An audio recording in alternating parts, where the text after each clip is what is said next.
अस्सलाम वालेकुम। आज मैं आपसे एक ऐसी बुक के बारे में बात करने वाली हूँ जो मेरे लिए काफ़ी डिफरेंट थी। इसका नाम है एवरीथिंग इज़ फक्ड। अब book about faith, hope, mark Manson. नाम थोड़ा सा इंटेंस है इसका, लेकिन असल में ये किताब होप यानी उम्मीद के बारे में,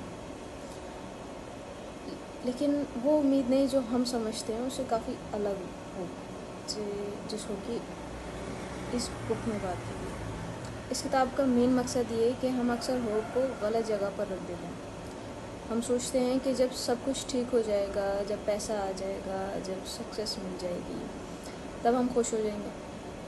लेकिन मार्क मैनसन कहता है कि ये गलत तरह की होप है, क्योंकि ऐसी होप सिर्फ फ्यूचर पर डिपेंड होती है और प्रेजेंट मोमेंट को इग्नोर करती है। जबकि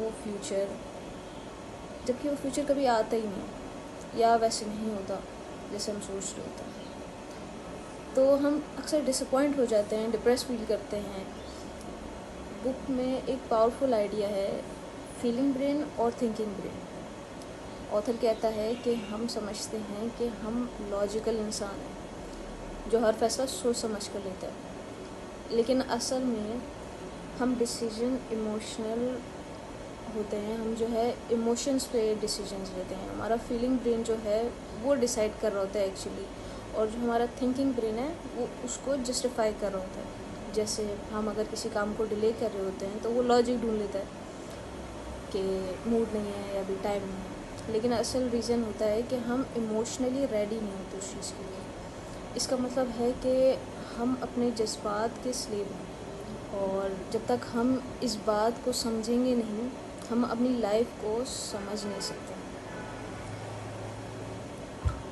हम अक्सर अच्छे वक्त की उम्मीद करते हैं जब सब परफेक्ट हो जाएगा, लेकिन ये थॉट जो है डेंजरस है। मतलब कि हम फ्यूचर के किसी आइडियल मोमेंट का वेट कर रहे होते हैं। ऐसे मोमेंट जो मे बी आए मे बी ना आए, हम अपना टाइम वेस्ट कर रहे होते हैं। हम सोचते हैं कि फ्यूचर बहुत बेटर होगा, और जब वो नहीं आता जैसे हम सोच रहे होते हैं वैसे नहीं होता, तो हम डिसअपॉइंट हो जाते हैं। मार्क कहता है कि असल होप ये है कि हम स्ट्रगल एक्सेप्ट करें, और जो जिस मोमेंट पे अभी हमें उसको समझें, और फ्यूचर से होप लगा के हम अपने आप को डिसअपॉइंट ना करें। होप का मतलब है कि हम स्ट्रगल करने के लिए तैयार हैं।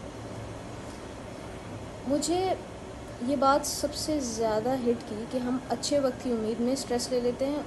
जैसे कभी कभी हम सोचते हैं कि जब मैं ये कर लूँगी तब सब ठीक हो जाएगा, सब अच्छा हो जाएगा, और जब नहीं होता है वही बात, तो हम डिप्रेस्ड हो जाते हैं। लेकिन इस बुक ने मुझे सिखाया है कि अभी जो वक्त चल रहा है उसमें भी वैल्यू है। हर मोमेंट का अपनी इम्पोर्टेंस है, सिर्फ फ्यूचर इम्पोर्टेंट नहीं होता।